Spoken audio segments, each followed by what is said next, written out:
종교개혁자들이 구원의 진리에 관해서 로마 천주교를 반박하면서 내세운 강령 5가지를 말씀드렸습니다.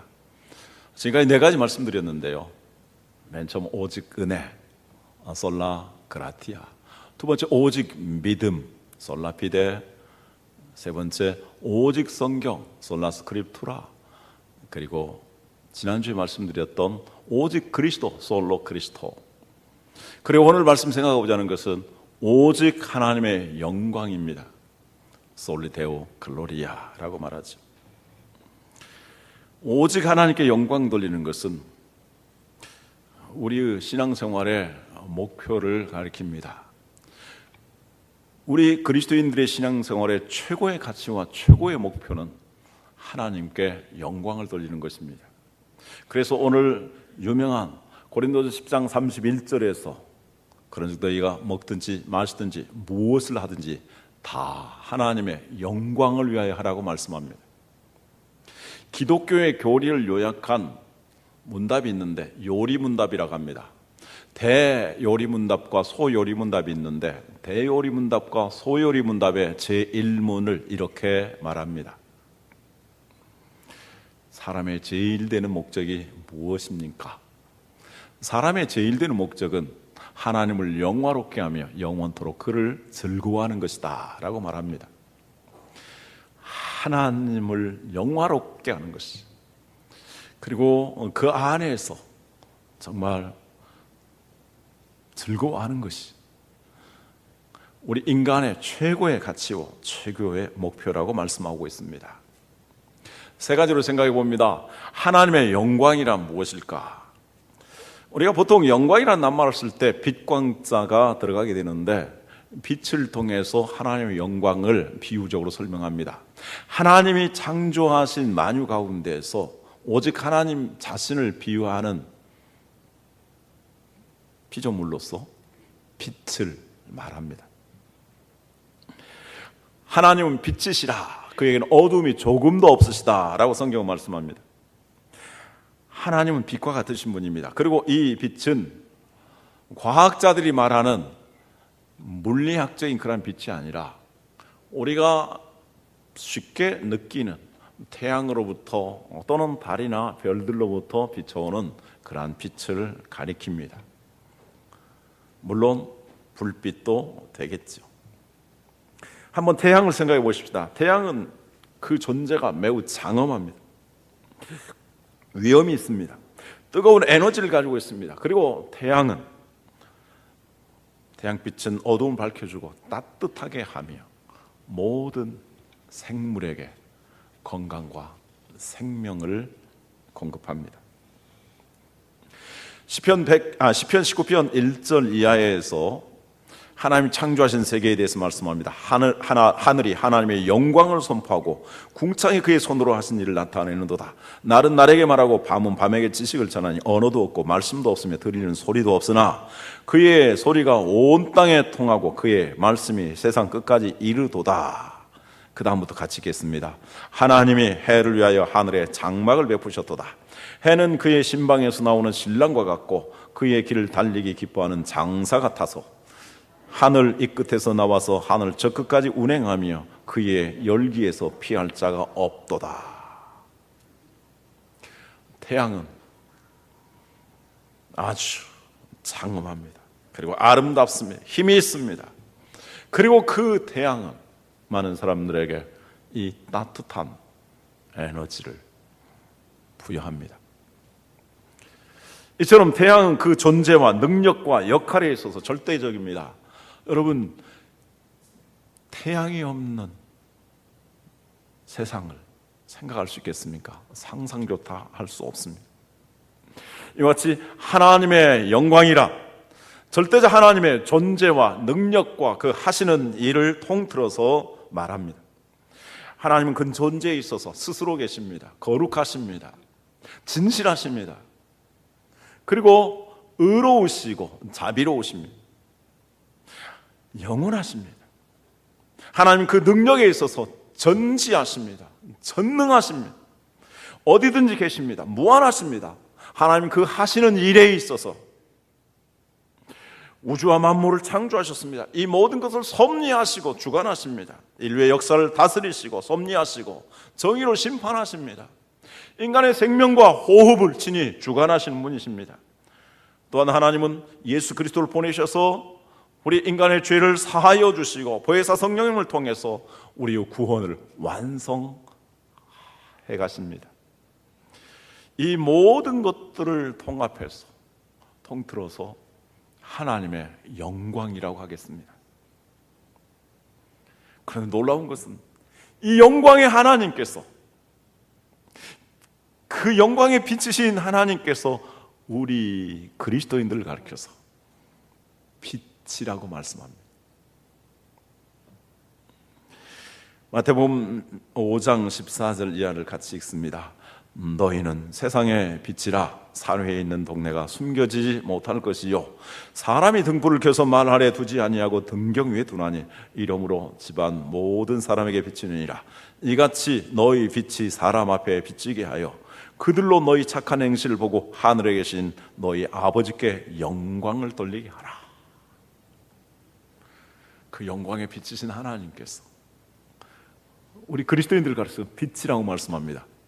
흔히 빛이 되라 이렇게 말씀하고 있는데, 물론 이것을 빛의 역할을 다하라는 말씀으로 이해할 수 있습니다만, 그보다도 너희 존재 자체가 이제 영광의 빛을 받은 빛이라고 말씀합니다.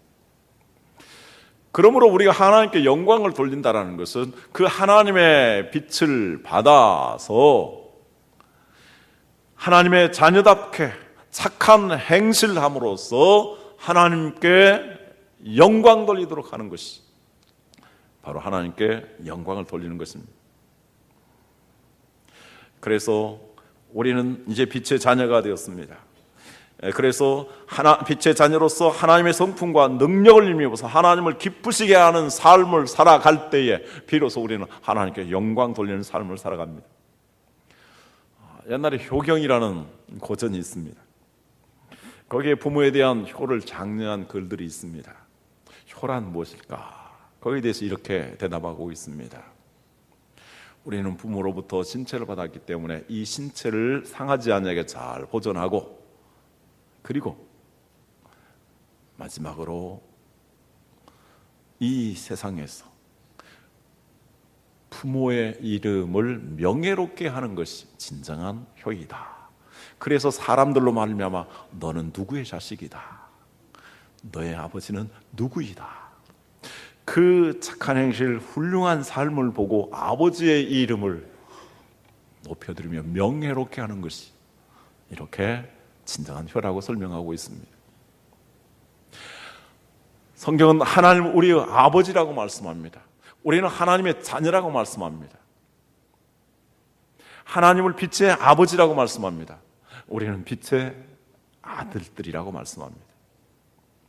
그리하여서 우리가 정말 하나님의 자녀로서 우리 자신을 잘 지켜나가면서 하나님을 기쁘시게 하는 생활함으로써 하나님의 이름을 높여드릴 때에 비로소 우리는 하나님께 영광을 돌려드리는 것입니다. 그러면 왜 우리가 하나님께만 영광을 돌려드려야 될까요? 에베소 5장 말씀을 참고하겠습니다. 에베소 5장 8절 이하에서 설명합니다. 너희가 전에는 어둠이더니 이제는 주 안에서 빛이라. 빛의 자녀들처럼 행하라. 빛의 열매는 모든 착함과 의로움과 진실함에 있느니라. 주를 기쁘시게 할 것이 무엇인가 시험하여 보라. 너희는 열매 없는 어둠의 일에 참여하지 말고 도리어 책망하라. 그들이 은밀히 행하는 것들은 말하기도 부끄러운 것들이라. 그러나 책망을 받는 모든 것은 빛으로 말미암아 드러나나니 드러나는 것마다 빛이니라. 14절 같이 읽습니다. 그러므로 이르시기를 잠자는 자여 깨어서 죽은 자들 가운데서 일어나라. 그리스도께서 너에게 빛이시라 하셨느니라. 자, 이 말씀을 중심에서 두 가지로 생각해 봅니다. 첫째, 우리 인간은 빛이 아니기 때문에 우리는 영광을 받아서는 안 됩니다. 사도 바울은 너희가 전에는 어둠이더니라고 말씀합니다. 원래 하나님께서는 하나님의 형상을 따라서 우리 인간을 창조하셨고 그래서 시편 8편에 말씀한 것처럼 사람이 무엇이길래 주께서 저를 생각하시며 인자가 무엇이길래 그를 권고하시나이까. 하나님이 사람을 하나님보다 조금 못하게 지으시고 만물을 다스리게 하시며 영화와 존귀로 관을 씌우셨다라고 말씀합니다. 우리 인간이 타락하기 전에는 정말 영화로운 하나님의 영광을 지닌 존재들이었습니다. 그러나 인간이 타락한 후 아담과 범죄한 후에 인간에게 죄성이 왔고 이 죄로 말미암아 이 세상에 어두움의 주관자인 사탄에게 종노릇하면서 본질상 진노를 받아 마땅한 자들입니다. 그러므로 우리가 해야 할 것이 있다면 하나님 앞에서 늘 자신을 살피며 회개하고 겸손해야 합니다. 그러므로 인간은 이제 근본적으로 영광을 받아서는 안 될 존재입니다. 태양이 하나님 지으신 빛을 받아서 그 빛을 반사하듯이 우리는 하나님께만 영광을 돌려야 합니다. 운동 경기를 해도 금지 약물을 사용하거나 부정한 일을 저지르게 되면 그 상을 박탈하거나 나중에 발견되었을 때에 정말 불명예스럽게 됩니다. 저 북녘 땅에 가면은 태양 궁전이 있습니다. 제가 북한에 초청을 받아서 평양에 갔었습니다. 평양에 갔을 때에 이제 마지막 날 행사 중에 하나가 태양 궁전에 가는 것입니다. 거기에 김일성의 동상이 있습니다. 저는 거기를 가기를 원치 않았습니다. 북한에 있는 모든 사람들이 김일성을 태양과 같은 신으로 이렇게 추앙을 하고 그 앞에 경배를 하고 경의를 포합니다. 그러한 것이 김정일과 그리고 김정은에 이어서 3대까지 이어지고 있습니다. 모든 것이 정말 그들에게서부터 오는 것이라고 생각하면서 그들을 신적인 존재로 추앙을 하고 있고 그가 나타날 때마다 정말 박수를 하되 우리가 하나님을 예배하는 것과는 비교할 수 없이 손을 높이 들고 장성택이 왜 죽었습니까? 그 이유 중에 하나가 건성건성 박수를 해서 죽었다고 하지 않습니까? 그러나 온갖 불법과 불의와 온갖 악행을 저지르기 때문에 유엔에서 북한 인권 결의안을 채택해서 할 수만 있으면 국제사법재판소에 회부해서 재판을 하려고 합니다. 인간은 그 어떤 영웅도 그 어떤 사람도 하나님 앞에서 스스로 영광을 받아서는 안 됩니다. 그리고 하나님이 받아야 될 영광을 받아서는 안 됩니다. 오직 하나님의 영광이라는 이 슬로건은 중세 교황이 하나님처럼 추앙을 받으면서 신적인 존재로서 여겨지기 때문에 그거에 대해서 반발하기 위해서 강조한 것입니다. 로마 교황은 베드로의 후계자로서 예수 그리스도를 대리하는 교회의 황제라고 천주교에서는 인정하고 있습니다. 그리고 교황은 전혀 오류가 없는 교황의 무호성 또는 무류성을 그들이 이야기하고 있습니다. 그러나 교황 후계자로 세우신 것이 예수님께서 교황을 후계자로 세우신 것이 아니며 교황의 무호성도 1870년 바티칸 공회에서 천주교의 추기경들이 결정한 내용들일 뿐입니다. 그것은 하나의 도그마입니다. 천주교에서 교황을 가리켜서 이렇게 말합니다. 땅에 계시는 또 다른 하나님이다. 하나님과 교황의 통치는 동등하다. 그래서 전 세계 천주교 신도들에게 있어서 교황은 파파, 아버지, 우리가 하나님 아버지라고 말하는데 그렇게 신에 가까운 추앙을 받는 존재가 되었습니다. 교황은 가톨릭 신자들에게 절대 군주의 역할을 합니다. 교황은 성경 해석의 기준을 정한다고 말하고 있고 교황의 권세는 사람의 권세가 아니요 하나님의 권세이므로 그는 하나님의 법도 수정할 수 있다라고 말합니다. 그리고 교황이 교황자에서 내린 교리에 관한 결정은 교회의 동의에 의해서가 아니라 그 자체로서 개정할 수 없는 것이라고 못 박았습니다. 그래서 종교개혁자 루터나 칼빈은 당시 중세 로마의 교황들을 가리켜서 요한계시록에 나타난 흉악한 적그리스도라고 이렇게 규명을 하고 있습니다. 교황제도는 오늘날 이 세상에서 가장 강력한 독재체제입니다. 절대적입니다. 그래서 영국의 역사학자 액튼 경은 이렇게 말합니다. 모든 권력은 부패하며 절대 권력은 절대 부패한다. 이 세상의 통치자들의 권력은 부패하는 성향을 가지고 있는데 여기서 절대 권력은 로마의 교황을 가리킵니다. 이 세상에서 로마 교황과 같은 절대 군주가 없고 그 절대 군주가 군주의 역할을 하기 때문에 그 권력은 절대 부패할 수밖에 없다라는 지적입니다.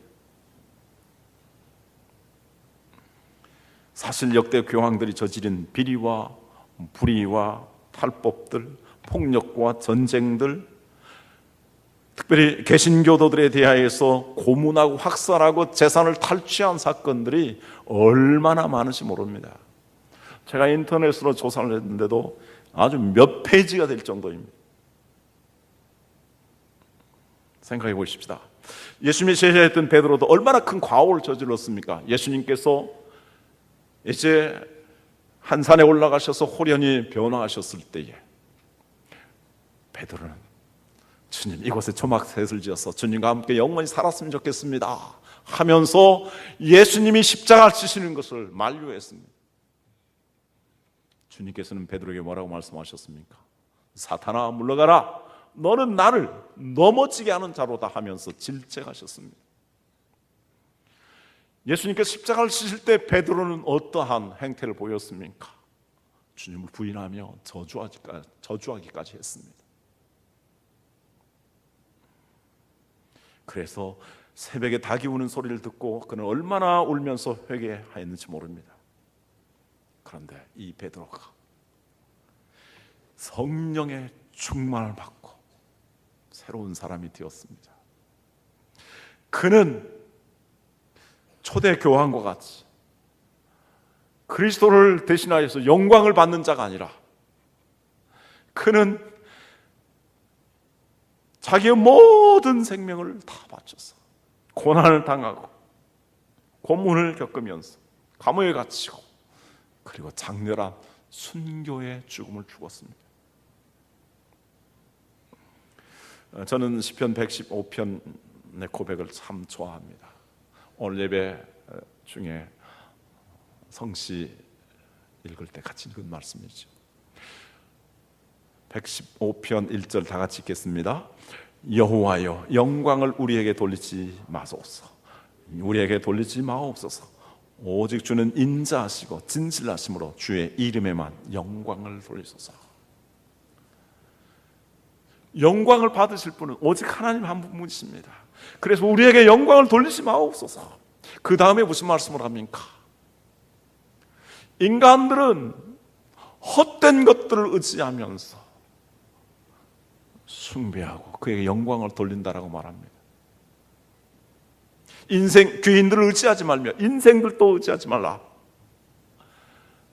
그 호흡이 끊어지며 그 모든 도움이 사라질 것을 우리에게 말씀하고 있습니다. 내 자신이 영광을 받는 것은 내가 하나님의 영광을 가로채는 것이고 내가 우상이 되는 것입니다. 세상에 수많은 영광을 차지하려고 하는 사람들이 있습니다. 그것은 하나님 앞에 교만한 것이고 그들 자신이 우상이 되는 것입니다. 이단의 특성 중에 하나가 그 이단의 교주들이 신적인 위치에 섭니다. 그래서 심지어 하나님이라고 말하고 예수 그리스도라고 말하고 그리고 보혜사 성령이라고 말합니다. 참으로 어리석은 인간들이 오직 하나님께만 영광을 돌려야 될 텐데 인간을 추앙하며 인간을 따르는 자들이 이런 우상에 빠져서 멸망의 길로 가게 되는 것입니다. 내 자신이 헛된 영광을 추구하지 않기를 원합니다. 내가 하나님의 영광을 받아서 내 자신이 우상이 되지 않기를 원합니다. 이 세상의 그 어떤 인간도 그를 의지하여서 영광을 돌리지 않게 하옵소서.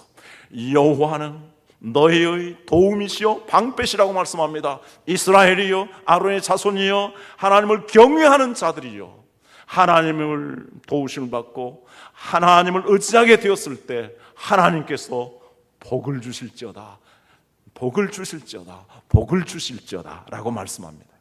하나님께 영광을 돌리는 자들에게 하나님께서 진정한 복을 주시는 것입니다.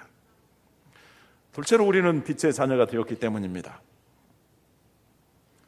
엄밀한 의미에서 이 세상의 모든 사람들은 창조주 하나님의 은총을 힘입어서 호흡하고 건강과 생명을 유지하며 일용할 양식을 먹습니다. 오늘 성경 말씀에서도 모든 것이 주께로부터 나왔다라고 말씀합니다. 그래서 이 모든 것을 주께로부터 받았으므로 우리는 하나님께 마땅히 감사하고 하나님께 영광을 돌려야 합니다. 인간의 가장 본질적인 죄악은 거짓말, 도둑질, 탐욕 그런 것보다도 로마서 1장에서 말씀하고 있는 것처럼 하나님을 알고 하나님께서 모든 것들을 우리에게 공급하여 주셨는데 하나님을 알면서도 불구하고 하나님의 그 혜택을 받았음에도 불구하고 하나님께 감사하지 않냐고 하나님께 영광을 돌리지 않냐고 피조물 조물주보다 더 경배하고 섬기는 것, 돈을 경배하고 섬기는 것, 권력을 추구하고 의지하는 것, 인간들을 이렇게 받들고 의지하는 것, 쾌락을 추구하고 그것을 도모하는 것, 이 세상의 자랑과 영광을 추구하는 이 모든 것들이 피조물을 조물주보다 더 경배하며 섬기는 것이고 이것들로 말미암아 하나님의 진노가 하늘로부터 나타난다고 말씀합니다.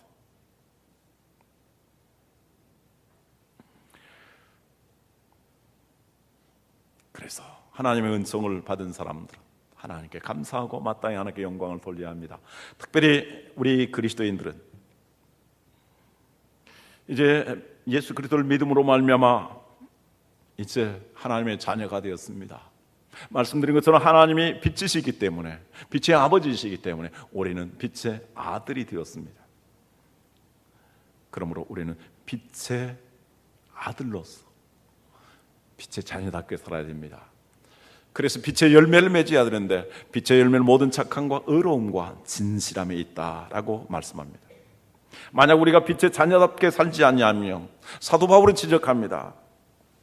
세상에 취하여서 어두움에 참여하는 삶을 살아간다. 마귀의 종로로 단다는 말씀입니다. 은밀하게 말하기도 부끄러운 죄를 짓게 된다라고 말씀합니다.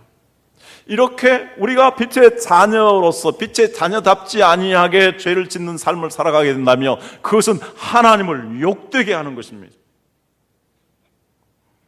그래서 사도 바울은 책망합니다. 세상에 취하여 잠자는 자들아 죽은 자들 가운데서 일어나라. 그리스도께서 너에게 빛을 비춰 주신다. 그리스도의 빛을 받아서 이 세상의 빛의 자녀들로서 하나님께 영광 돌리는 삶을 살아가고 권고한 것입니다.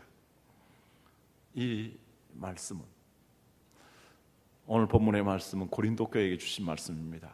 고린도 교회는 사도 바울이 전도한 교회입니다. 견도야에서 형성된 교회인데 사도 바울이 세운 교회 가운데 가장 많은 문제가 있는 교회가 바로 고린도 교회였습니다. 고린도 교회에서는 분쟁이 있었습니다. 분파가 있었습니다. 성적인 부도덕과 타락이 있었습니다. 폐륜적인 일들이 있었습니다. 그리고 교인들이 서로 싸우면서 법정에 소송하는 사건들이 있었습니다. 혼인의 불결함들이 있었습니다. 그리고 우상에게 바쳤던 제물로 인해서 실족하게 하는 그러한 많은 문제들이 있었습니다. 부활을 의심하는 자들도 있었습니다. 사도 바울이 이러한 모든 잘못들을 지적하면서 그것은 하나님의 영광을 가리우는 말하기도 부끄러운 일이라고 말씀하고 있고, 그래서 그런즉 너희가 먹든지 마시든지 무엇을 하든지 하나님의 자녀답게 하나님께 영광을 돌리라고 말씀하고 있는 것입니다. 우리가 하나님의 자녀로서 하나님께 영광 돌리지 아니할 때 도리어 이 세상에 하나님을 욕되게 하고 예수 그리스도를 다시 십자가에 못 박는 것과 같으며 보혜사 성령님을 탄식하게 하는 것입니다. 그러므로 우리는 정말 깨어서 하나님의 자녀답게 살도록 해야 하겠습니다. 그러면 우리가 어떻게 하나님을 영화롭게 할 수 있을까요? 하나님께서 천지를 지으실 때 제일 먼저 빛을 창조하셨습니다. 그리고 그 빛을 네 번째 날에 해와 달과 별들에게 주입시켜 주셨습니다.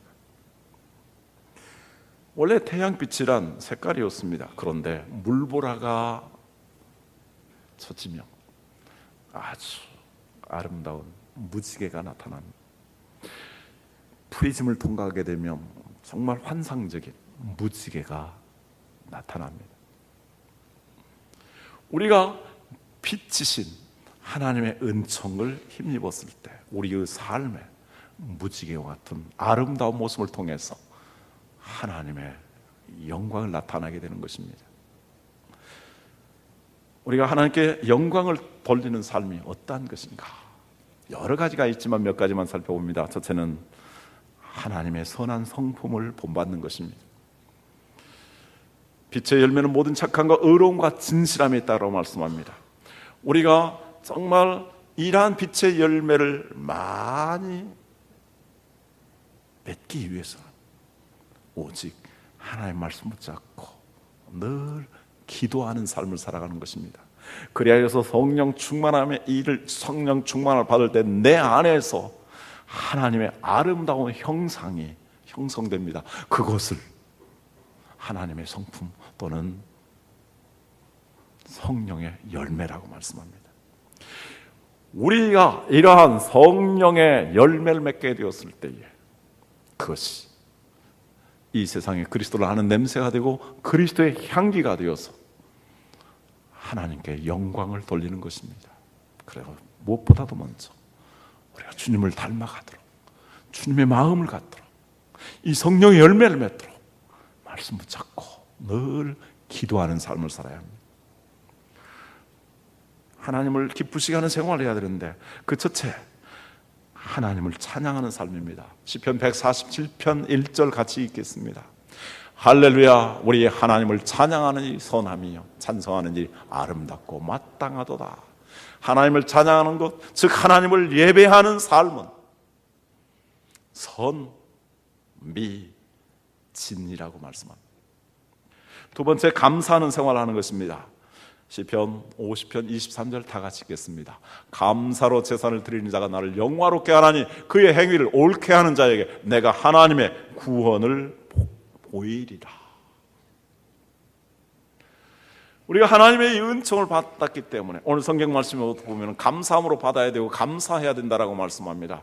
이렇게 우리가 하나님 앞에 감사하는 삶을 살아갈 때에 먹는 것, 마시는 것, 입는 것, 생활하는 모든 것들에 대해서 감사할 때에 말로 입으로 감사하고 또 하나님 앞에 우리의 재능을 드리며 우리의 물질을 드리며 감사할 때에 하나님을 영화롭게 하는 것이라고 말씀합니다. 세 번째, 주님의 교회를 잘 섬기는 것입니다. 오늘 32절에 보면은 하나님의 교회에 거치는 자가 되지 말라고 말씀합니다. 그리고 고린도후서 8장 18절 이하에 이렇게 말씀합니다. 또 그와 함께 그의 형제를 보내었으니 이 사람은 복음으로써 모든 교회에서 칭찬을 받는 자요 이뿐 아니라 그는 동일한 주의 영광과 우리의 원을 나타내기 위하여 여러 교회의 택함을 받아 우리가 맡은 은혜의 일로 우리와 동행하는 자라. 디도로 말하면 나의 동료요 너희를 위한 나의 동력자요 우리 형제로 말하면 여러 교회의 사자들이요 그리스도의 영광이니라. 여기 디도라는 사람이 있습니다. 디도는 바로 빌립보 교회를 위해서 또 빌립보 교회에서 얻은 헌금을 가지고 모은 헌금을 가지고 사도 바울에게 전달합니다. 목숨을 걸고 그 일을 합니다. 그러다 병들어서 죽을 지경에 되었습니다. 이렇게 주의 종들을 위해서 주님의 몸된 교회를 위해서 선교를 위해서 죽도록 헌신한 자들, 그를 가리켜서 사도 바울은 그리스도의 영광이라고 말씀합니다. 그리스도의 영광의 광채를 비춰서 하나님께 영광 돌리는 삶을 살 것이라고 말씀합니다. 그러므로 우리는 하나님의 교회를 귀중히 여겨야 됩니다. 하나님이 우리에게 주신 직분을 정말 소중히 잘 감당해야 합니다. 하나님이 세워주신 권위를 잘 따라서 주님의 교회에서 충성할 때에 우리는 하나님을 영화롭게 합니다. 마지막, 이웃에게 덕을 세우며 착한 행실을 하는 것입니다. 고린도전서 10장 32절 33절, 유대인이나 헬라인이나 하나님의 교회나 거치는 자가 되지 말고 나와 같이 모든 일에 모든 사람을 기쁘게 하여 자신의 유익을 구하지 아니하고 많은 사람의 유익을 구하여 그들로 구원을 받게 하라. 믿지 아니하는 사람들에게 하나님의 자녀로서 그들의 양심을 존중하고 그들에게 덕을 세워줘서, 그리스도인들 너무나 이기적이라 그러는데 우리가 이기적이 되지 않냐고 그들에게 손해도 좀 보고 그들을 위해서 이렇게 봉사하고 그들을 위해서 때로 이렇게 수고함으로 말미암아 그들에게 덕을 세워서 그들이 감동을 받고 주님께 나와서 그들이 구원을 받게 했을 때에 그것이야말로 하나님께 최고의 영광을 돌리는 것이라고 말씀합니다. 하나님 우리에게 온갖 은총을 베풀어 주시고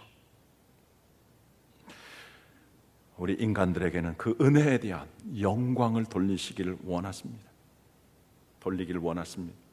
우리가 하나님께 영광 돌리는 삶을 살아갈 때에 그것은 하나님을 기쁘시게 하는 삶이 됩니다. 그리고 하나님을 영화롭게 할 때 우리가 최고의 가치 있는 삶을 살고 우리가 최고의 귀한 존재가 됩니다. 하나님께서 하나님께 영광을 돌리는 자들을 보배롭고 존귀하게 여기시며 영화와 존귀로 다시 관을 씌워 주실 것입니다. 그리고 하나님을 영화롭게 하는 자에게 하나님께서 그를 사랑하시며 이스라엘에게 복을 줄지어다. 그리고 아론의 집에 복을 줄지어다. 그리고 하나님을 경외하는 남녀에게 복을 주신다고 이렇게 말씀하셨는데 하나님께서 큰 복을 베풀어 주실 줄로 믿습니다. 마지막 잠언 22장 4절 말씀 같이 읽고 마칩니다. 겸손과 여호와를 경외함의 보상은 재물과 영광과 생명이니라. 기도하겠습니다. 우리 자신을